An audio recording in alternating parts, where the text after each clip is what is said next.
Hello नमस्कार, आप देख रहे हैं क्राइम तक बिहार झारखंड और मैं सूरज कुमार। आज स्पेशल गेस्ट और कह सके तो पॉलिटिकल एक्टिविस्ट भी हैं और क्राइम ब्यूरो का क्या सर एंटी करप्शन में जुड़े हुए हैं और स्वतंत्र रूप से अपना बात को रखते हैं और बीजेपी से भी जुड़े हुए हैं। तो आज बीजेपी की बात नहीं होगी, आज उन तमाम मुद्दों पे बात होगी जो गरीब लोग नेता से पूछना चाहते हैं, जो गरीब का मांग होता है वो कहाँ तक धरातल पे आ रहा है। और सबसे पहले हम सर से परिचय लेंगे, उसके बाद वीडियो के आगे बढ़ाएंगे। नमस्कार सर, आपका मेरे चैनल पर स्वागत है। नमस्कार। सबसे पहले तो मैं आपके पूरे कमेटी को, टीम को और आपके चैनल को तहे दिल से धन्यवाद देना चाहता हूँ। आप, मुझे लगता है कि इस एरिया के आप फर्स्ट ऐसे रिपोर्टर हैं या आपका जो मेहनत है जो गरीबों की बातों को उठाने का काम करते हैं, सबसे पहले। दूसरा, निष्पक्ष भावना से, किसी पार्टी बेसिस पे नहीं, बल्कि आप गरीबों की आवाज़ उन पार्टीज तक पहुंचाने का काम करते हैं। और साथ में जिस तरह से आपने मुहिम छेड़ा है कि यहाँ की जनता की परेशानियों को, क्षेत्रीय जनता की परेशानियों को दूर करने का, तो ये सोच जो है वो हर लोग नहीं कर पाते। ऐसे किया है, ऐसा क्यों करना पड़ रहा है हम जैसे लोगों को? जब यहाँ क्षेत्रीय नेता अगर इतना एक्टिव रहे तो हम जैसे न्यूज रिपोर्टर को ग्राउंड से न्यूज उठाकर वहाँ पहुँचाने की जरूरत ही नहीं पड़ती। देखिए, एक बात बताता हूँ आपको, क्षेत्रीय नेता होते हैं तो लीडरशिप का अलग वर्क होता है, काम होता है। मीडिया लोग जो होते हैं, रिपोर्टर्स, उनका अलग वर्क होता है। तो सब लोग अपना अपना वर्क में सक्षम है। हाँ, यदि किसी जगह पे मीडिया नहीं पहुंच पा रही है और वहाँ के क्षेत्रीय नेता वहाँ एक्टिव हैं, तो हो सकता है कि वो मीडिया का भी आधा से ज़्यादा काम करते हैं। और किसी जगह पे अगर पॉलिटिकल जो लोग हैं वो नहीं पहुँच पा रहे किसी कारणवश, तो हो सकता है वो मीडिया भी अच्छा काम करे। अभी आप सर बीजेपी में जुड़े हुए हैं, तो इससे पहले हम आगे बढ़े, आप अपना पूरा सफर का एक शॉर्ट रिव्यू दीजिए लोगों को कि आप कहाँ से राजनीति शुरुआत की, आप कैसे किससे संपर्क हुआ तो आप बीजेपी में आए और अभी आप मेडिकल से जुड़े हुए काफ़ी एक्टिव रहते हैं। लोगों को बी फार्मा, डी फार्मा, बच्चे जो गरीब बच्चे होते हैं उनको स्टूडेंट क्रेडिट कार्ड बना के पढ़ाने के लिए काम करते हैं। तो ये पूरा पर आप शॉर्ट एक रिव्यू दीजिए ताकि लोग जान सके, उसके बाद हम आपका आगे चर्चा करते हैं। देखिए, सबसे पहले तो मैं अपने शिक्षा दीक्षा एजुकेशन से चलूँगा और आपको यहाँ तक का सफ़र बताऊँगा और अभी आगे बहुत आगे जाना है। अच्छा, तो वो तो फिर हम लेते रहेंगे। इन सबसे पहले मैं आपको बता दूँ कि मेरी शिक्षा दीक्षा रफ़ीगंज क्षेत्र से ही हुई। RVR हाई स्कूल से मैं 10th क्रॉस किया। उस समय स्कूल का टॉपर में रहा था 2014 में और उसके बाद फिर वहाँ से मेरी सफ़र शुरू हुई। फिर गया कॉलेज गया में मेरा एडमिशन हुआ।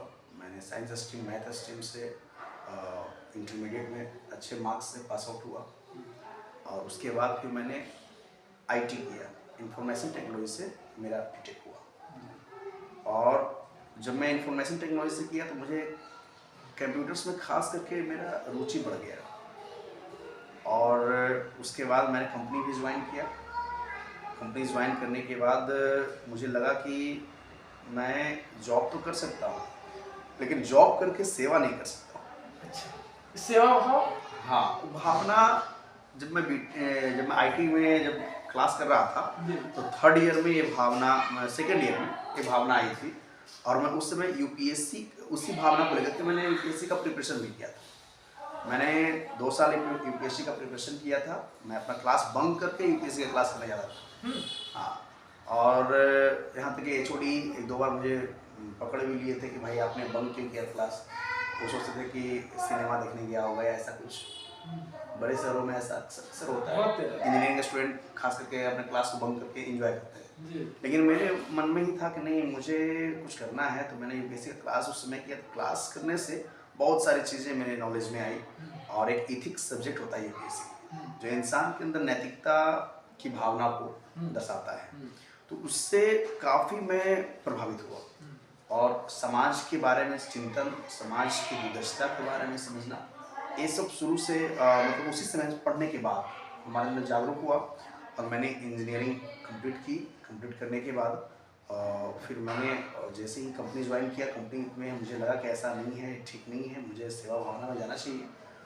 तो फिर एक मैनेजर जो थे और थोड़ा सा उनसे कुछ आर्गुमेंट हुआ था किसी काम के बेसिस पे, मैंने कहा कि ठीक है, मैं MBA भी करूँगा। आप मैनेजर करते हैं तो आपको लग रहा है कि आपकी गरिमा है, तो मैं उस गरिमा को मैं क्यों नहीं कर सकता। तो मैंने फिर MBA किया कैट प्रिपरेशन निकालने के बाद। और MBA करने के बाद मेरे माइंड सेटअप में बहुत सारी कंपनियां थी, मैं 2 कंपनियों में मेरा सिलेक्शन भी हो चुका था, लेकिन मैं कंपनियों में जॉब करने नहीं गया। उसके बाद मैंने अपना ब्रांच HS सोल्यूशन का उद्घाटन किया और एक सेवा भावना से मैंने कंप्यूटर इंस्टीट्यूशन का यहाँ पर उद्घाटन किया 2019 में। उसके बाद इंस्टीट्यूशन चलने लगा और बहुत सारे लोग जुड़ गए, बहुत सारे गरीब तबके के लोग भी जुड़ गए, बहुत सारे गरीबों का मैं क्या सब भगवान करता है, हम तो एक माध्यम है ना। और उसके बाद फिर वहाँ से मेरा टीचिंग का सफ़र शुरू हुआ। ऐसे तो मैं मैट्रिक से ही, जब मैं क्लास करता था तब से ही शिक्षा देते आ रहा हूँ 2014 से, लेकिन मेन टीचिंग का जो पर्पस है वो 2019 से स्टार्ट और 19 से स्टार्टअप होने के बाद फिर बीच में लॉकडाउन आ गया। लॉकडाउन में सारे इंस्टीट्यूशन बंद हो गए और मुझे कहीं ना कहीं ऐसा लगा कि इंस्टीट्यूशन तो मैंने खोला, गरीबों को मैं पढ़ा भी रहा हूँ, इंस्टीट्यूशन बंद भी हो गए, तो मैंने फिर लाइव क्लासेस भी स्टार्टअप किया। साथ साथ उसके बाद धीरे धीरे मैं आगे बढ़ते रहा, कंपनी अपना स्टार्टअप किया, फिर ओम श्री हरि एसोसिएशन में अपना कंपनी बनाया, उधर कंपनी रजिस्टर किया गवर्नमेंट ऑफ इंडिया से, और बहुत सारे कंप्यूटर क्लासेस जगह जगह पर मैं खुलवाना चालू कर दिया और बहुत सारे कंप्यूटर क्लासेस के लोग भी हमसे जुड़ गए, सबका सर्टिफिकेशन वगैरह मेरे यहाँ से होना चालू हो गया।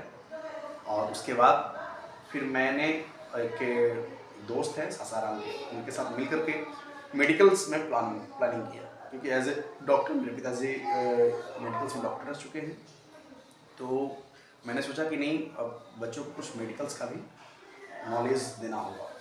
तो हमने इंजीनियरिंग पढ़ने के बाद जब MBA किया, उसके बाद जब मेडिकल्स में आने का प्रयास किया, तो मेरा दोस्त 2-3 दोस्त का काफ़ी योगदान रहा और मैंने फिर रफ़ीगंज में पहली बार मेडिकल का एसोसिएशन स्टार्टअप किया, ANM GNM BSc nursing B pharma D pharma, और आज करीब 70 बच्चे हैं एडमिशन में यहाँ पे और 2 साल हुआ है अभी तक। और ये भी उम्मीद है कि एक अच्छा कॉलेज का हम लोग निर्माण करेंगे और आगे बढ़ेंगे। और उसके साथ साथ बहुत सारे ऐसे बच्चे हैं जो गरीब तबके के हैं, तो उनको मैं एक निर्देश देना चाहता हूँ।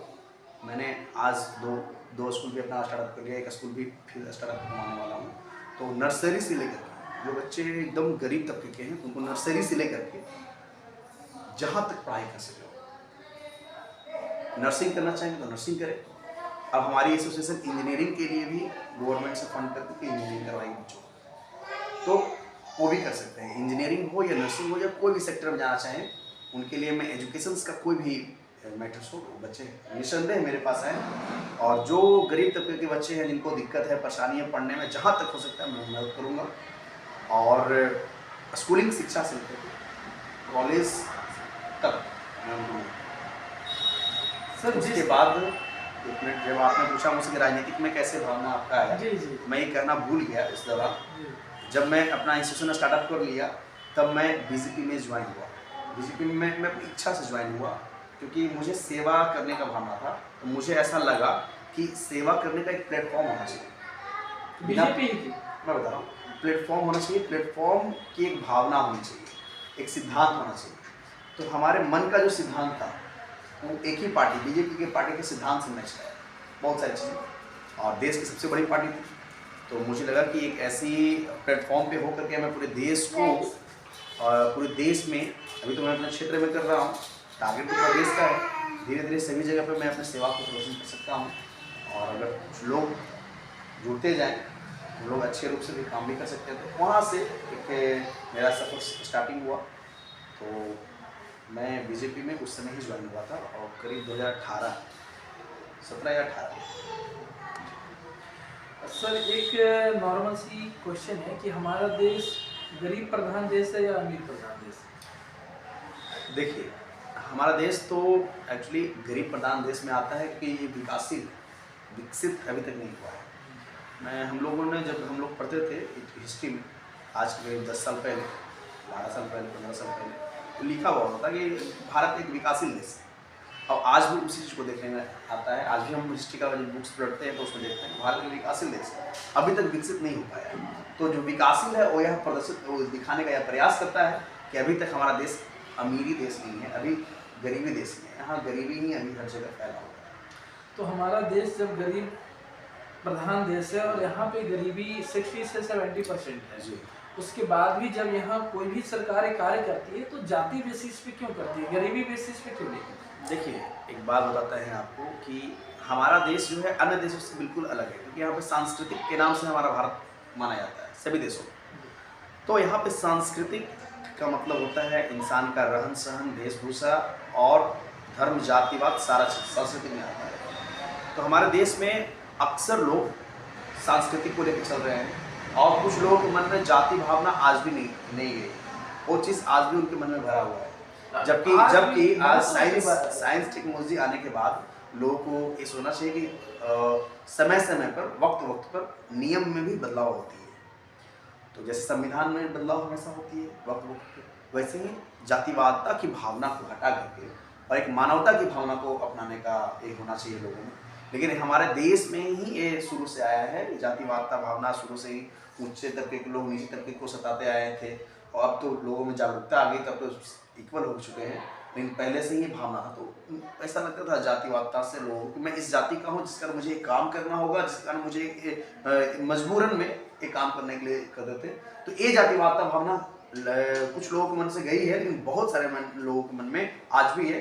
तभी यहाँ पे जातिवाद का राजनीति होती है और कभी कोई लीडर्स ये नहीं चाहते कि कोई किसी को भी हम जातिवादता से नहीं या धर्मादता से नहीं जोड़ कर रखें। वो हमेशा चाहता है कि मतलब इनको उससे तोड़ कर रखें और ताकि वोट बैंक मजबूत हो उनका, इसलिए ऐसा करते हैं। जबकि ऐसा करना गलत है, मैं इस चीज़ को निंदा करता हूँ। लेकिन बहुत सारे ऐसे जनता में भी कुछ लोग ऐसे हैं जो जातिवादता को नहीं छोड़ते, इस जाति के लिए काम कर रहे हैं तो हम इनको वोट देंगे कि ये मेरे जाति का है। इस चीज़ को पहले हमें समाज को छोड़ना होगा। इस बात, जात कोई भी हो, कोई भी धर्म हो, कोई भी उनके कर्म के अनुसार, उनके व्यवहार के अनुसार, उनके एजुकेशन के अनुसार हमें उनको वोट करना चाहिए। तभी देश का भला हो सकता है और देश गरीब प्रधान देश, अमीर प्रधान देश हो सकता है। गरीब के भला तो तब होगा जब गरीब को आप गिनेंगे और गरीब तक आप पहुंचेंगे। यहाँ तो सच्चाई है कि जितने भी बजट अगर चुनाव सरकार लड़ती है तो गरीब को आगे करके लड़ती है, चाहे वो रिजर्वेशन देने की बात हो या किसी भी तरह की बात हो, गरीब आगे, उस समय गरीब आगे होता है। लेकिन जब वो व्यवस्था जो सरकार की तरफ से दिया जाता है वो अगर देने की बात आती है और देने की समय जब होती है तो उसी तबका के लोग, जो अमीर तबका है, हर जात में एक दो जात है, आदमी कहता है ना, अब तो बात यहाँ तक उठने लगी है कि जात सिर्फ दो है, एक अमीर एक गरीब। लेकिन सरकार क्या कर रही है, 100, 200, 300 मतलब हजारों हजार जातियों में पूरा देश को बांट दिया है और हर जात में भी दो जात है, एक अमीर तबका जात है, एक गरीब तबका जात है। जो सरकार फंड देती है वो गरीब तबका के लिए देती है, लेकिन सच ये है कि उसमें भी अमीर तबका के लोग जाके उठा लेते हैं। सच्चाई अभी एक नॉर्मल सा आपको समझाते हैं कि EWS आया है, आर्थिक रूप से कमजोर जो स्वर्ण है उनको आरक्षण से नौकरी देना है। लेकिन सच ये है कि जो आर्थिक रूप से कमजोर स्वर्ण है उन तक EWS पहुंच रही है या नहीं, ये जांच की विषय है। सरकार को इस पे भी एक्शन लेना चाहिए, क्योंकि ये EWS ही ऐसा है जो 50% रिजर्वेशन तोड़ने का काम किया था, संविधान के खिलाफ गया। लेकिन चूंकि हमें मोदी जी को सरकार में रहना था, बीजेपी का ही एक करना हुआ है कि बीजेपी को सरकार में रहना था, इसलिए 10% रिजर्वेशन को बढ़ाया गया और फिर जो आपका ब्लॉकेज लगा हुआ था संविधान के द्वारा, उस ब्लॉकेज को तोड़ दिया गया और उसका नतीजा ये है कि 75% हो गया। अगर रिजर्वेशन की हम बात कर लें तो रिजर्वेशन संविधान में बाबा भीमराव अंबेडकर ने किसके लिए दिया? सच्चाई ये है कि रिजर्वेशन जो मिला था दलित, शोषित और वंचित को मिला था। कुछ समय के लिए मिला था। नहीं, हमको लगता है कि जब तक उसका विकास ना हो तब तक आप दीजिए, तब तक के लिए। लेकिन आपने क्या किया, दलित और शोषित को 17% और 1% ही रह गया, मतलब 16% था, उसके बाद 1% दलित का था, SC का था आपका 16% और ST का 1% रिजर्वेशन था। बाकी OBC को आप दे दिए 27%, स्वर्ण जातियों को आप दे दिए, स्वर्ण EWS को दे दिए आप 10%, और इस तरह से पूरा जो आपका संविधान था उस संविधान को कर दिए तहस नहस। लेकिन अब सच्चाई ये है कि उसके बाद भी दलित को जो सबसे ज्यादा मिलना चाहिए वो अभी भी नहीं मिल रहा है। तो ये कहाँ तक नेता इसको कहाँ तक ले जाएंगे? कुछ समय के बाद 100% तो नहीं हो सकती, अभी 75 हो गई। देखिए एक बार मैं बता दूं आपको, जब हमारा देश आज़ाद हुआ था तब से लेकर के आज तक बहुत सारी चीज़ों में बदलाव हुआ है। जनसंख्या तब का बहुत कम था, आज देखिए बहुत ज़्यादा बढ़ गया है, ठीक है, फर्स्ट पे आ गए जी। तो मैं आपको बता देना चाहता हूँ कि उस समय डॉक्टर भीमराव अंबेडकर उस जनसंख्या को देखने के बाद उन्होंने निर्णय लिया कि यहाँ पे गरीबी जनसंख्या इस समुदाय के लोगों में ज़्यादा है, इसलिए इन्हें आरक्षण मिलना चाहिए। और उसके बाद उन्होंने संविधान में किया, वहाँ के संविधान सभा के सारे लोग मंजूरी किए, फिर उसको लागू किया गया। लेकिन उस समय बदल गया। अब जब समय आगे बढ़ता है तब होता क्या है कि जनसंख्या तो बढ़ती जाती है, लेकिन समुदाय के लोगों की जनसंख्या किसी का कम होते जाता है, किसी का बढ़ते जाता है।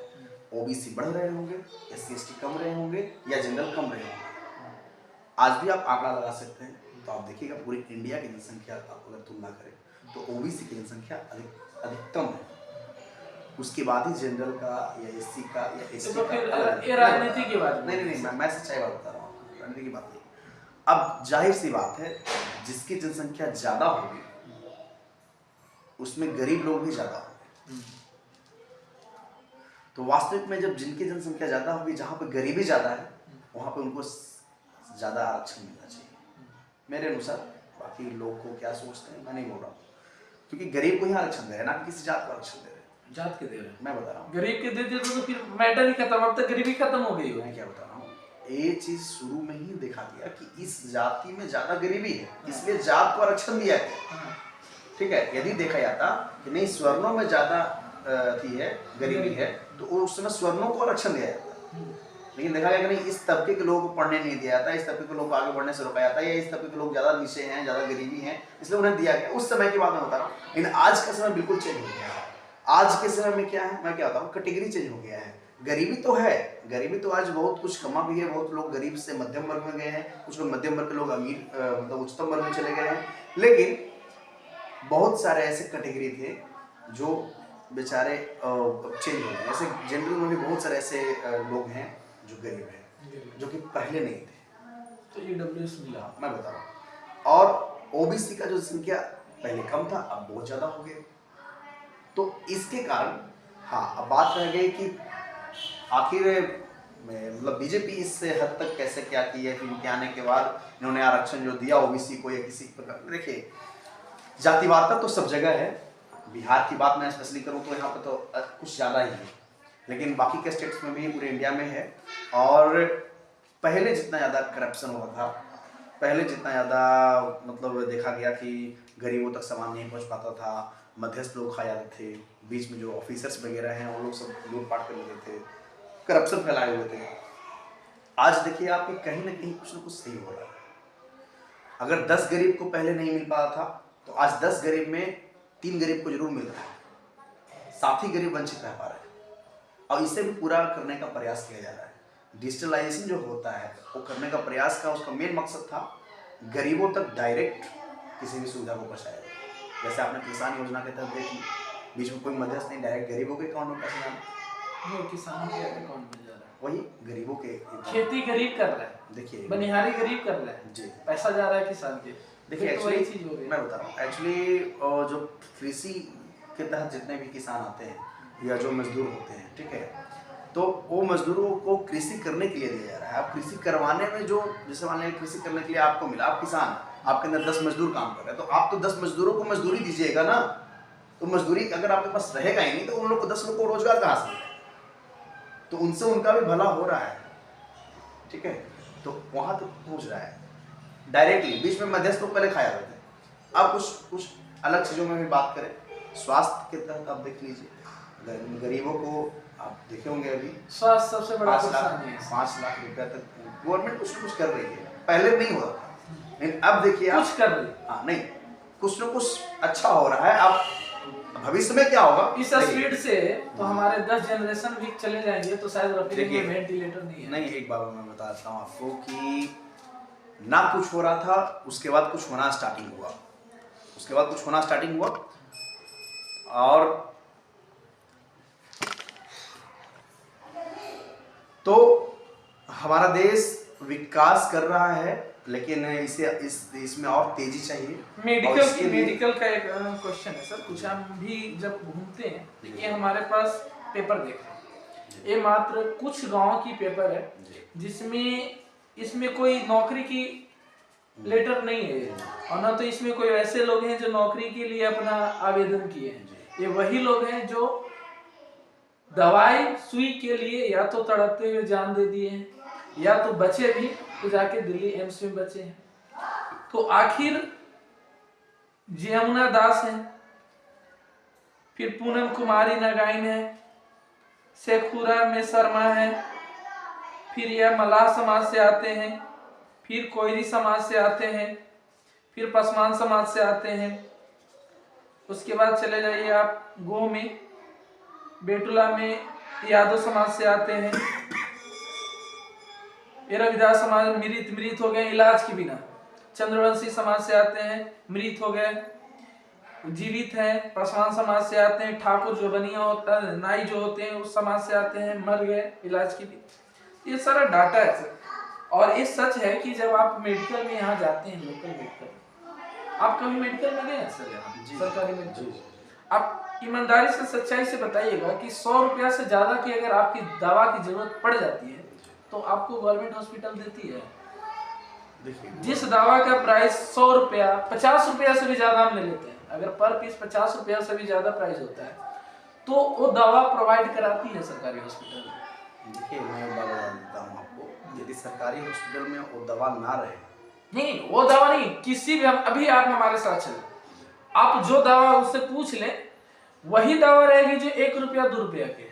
जिस तरह जैसे ही आपका रिक्वायरमेंट हो जाता है कि आपका दवा 100, 200, 500 रुपया के आ जाता है, तो वही हॉस्पिटल के मेडिकल वाला कहता है कि आप बाहर से जाकर दवा लीजिए। ये सच्चाई नहीं है। ये तो सच्चाई आप जब कह रहे हैं तो होगा ही, लेकिन मैं आप भी जाइए ना, नेता है तो आप जाइए मेडिकल। मैं गया हूँ, मैं बता रहा हूँ, मैं इस पर एक लॉजिकली बात आपको बताता हूँ।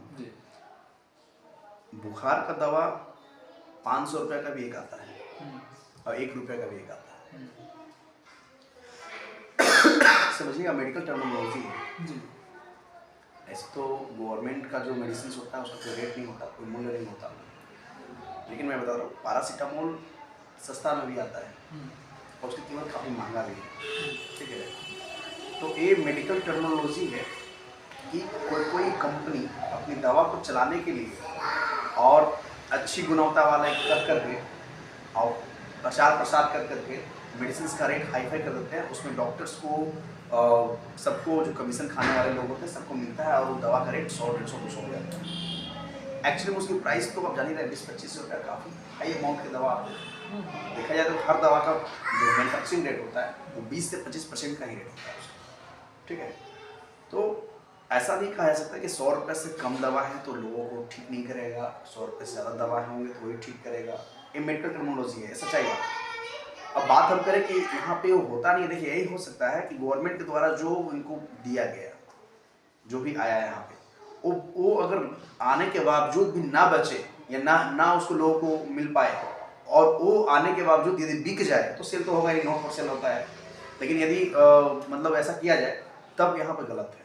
लेकिन आने के बावजूद जब सबको मिल जा रहा है, हाँ कुछ दवा का ऐसा जो प्रबंध नहीं कर सकी गवर्नमेंट, तो ऐसा नहीं कि सिर्फ गवर्नमेंट के अंतर्गत ही वो चीज़ें आती है। आप WHO का नाम सुनेंगे, वर्ल्ड हेल्थ ऑर्गेनाइजेशन, जिसमें अमेरिका सबसे ज़्यादा अपना योगदान देती है, जो एक ऑर्गेनाइजेशन है जिसके तहत गवर्नमेंट भी चलती है, तो उसका भी इसमें हाथ होता है।